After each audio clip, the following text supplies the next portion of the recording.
What's going on YouTube? Welcome back to DIY Reed. My name is Reed, and if you're new to my channel, please consider subscribing. Today we're talking about wireless CarPlay. So right now I currently have it plugged in, as you can see here. The problem with that is, well, new cars and new age stuff is all wireless. So here is CarLinkit 5.0 2-air wireless USB charger. This thing retails for about, I think it's $95 or $100. I'll leave a link in the description below so you can check it out, and also current pricing, because I think right now there's a Black Friday deal for like 68 bucks. But I'll leave this link in the description below if you're interested in checking out. We have reviewed CarLinkit's old 3.0 edition one, and it was pretty good. However, this one's supposed to be a lot faster and a lot better. So let's go ahead and check out what you get in the box. So in the box, you have the wireless car adapter itself here. You have the vent on the side here, so that way it can vent any heat out. Actually, it's on both sides.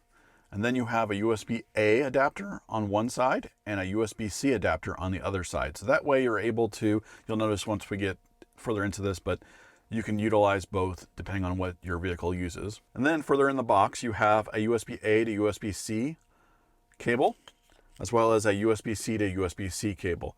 So you'll also want to use these based on how your system works. So right now I've got a Ford Explorer, which uses USB, like a regular standard USB plug. Newer vehicles use USB-C or can utilize USB-C. So at least they give you two different adapters depending on which one you'd like to use. And then they give you this little, looks like a double sticky tape. So that way you can tape up the adapter itself somewhere, tap it up into the glove box or whatever your device needs to sit. That way it's not just rattling around inside. And then you have a user or instruction manual, which is kind of cool. Well, I guess, I don't know why I said that. Who uses an instruction manual, right? I don't. But anyway, so you got an instruction manual, and this will tell you how to use this, how to get this set up. I say we never use this, but we may use it to set this up. Right now we're wired in, so we're gonna go ahead and set this up. So since my vehicle is USB-A or the standard USB, I don't know if you can see that, but we're gonna go ahead and set up, or at least get this cord. This cord's about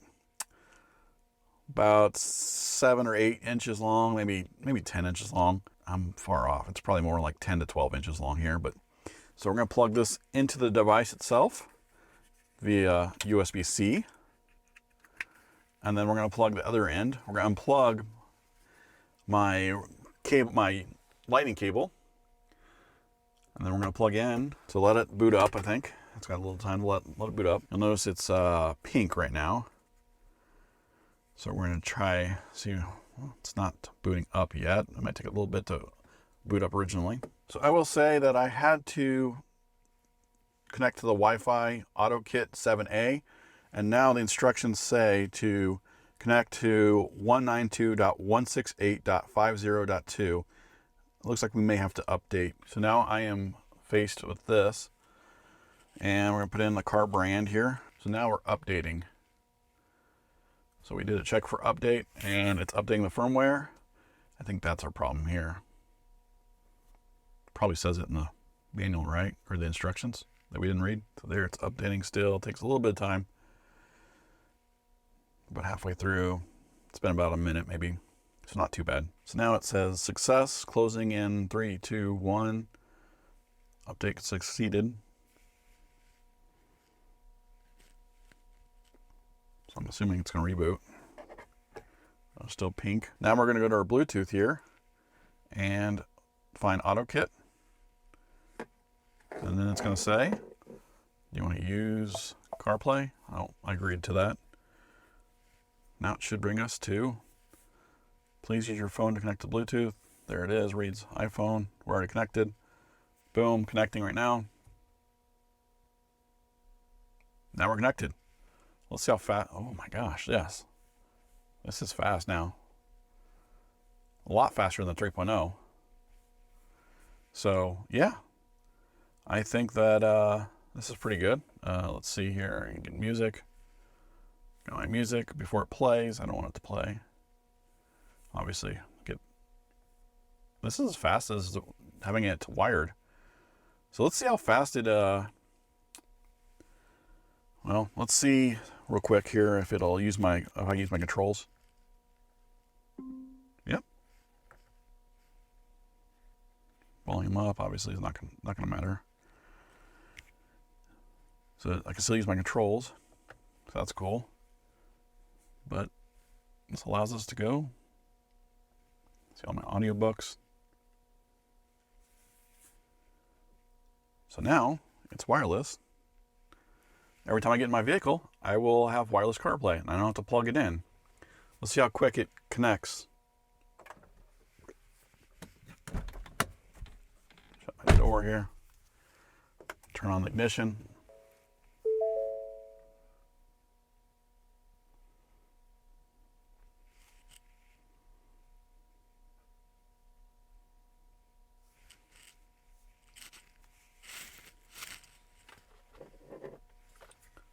Not too bad. Connects fairly quick. Once the system gets all set up, the original system from your factory gets all set up, it connects pretty quick. Now I will say that this thing does light up green when it's connected. Well, it looks like it kind of glows.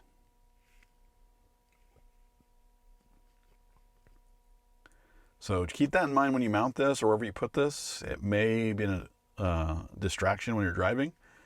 It's up to you. I don't know if it will or not. But just keep that in mind wherever you put this. So like I said, this is about $100. Turns your old-fashioned, I say old-fashioned CarPlay or Android Auto into wireless. No longer need the cord to plug into your vehicle.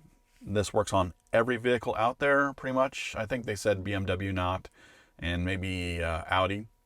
There's a few that are in problems with, but for the most part, your Chevrolet, GMC, Ford, Toyota, you name it. This will work, but I will leave a link in the description below if you're interested in purchasing. It's about $100 right now. I think it's on discount for Black Friday coming up. If you have any questions or comments about this, please leave me a comment down in the comment section below. I would love to hear from you. Also, willing to answer any questions you might have about this. If you're new to my channel, please consider subscribing, and I'll see you next time.